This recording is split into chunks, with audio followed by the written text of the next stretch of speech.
Troubled by persistent cough? Here are 5 commonly used homeopathic remedies for cough. In homeopathy, remedies are selected based on the specific symptoms of the patient, not just the cough itself. Remedy 1. Aconitum napellus.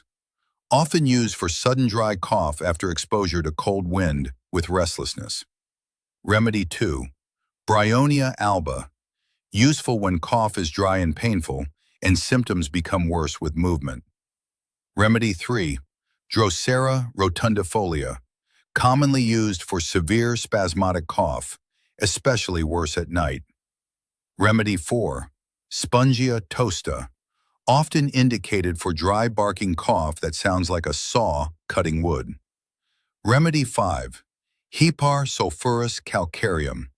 Helpful when cough is associated with sensitivity to cold air and throat irritation.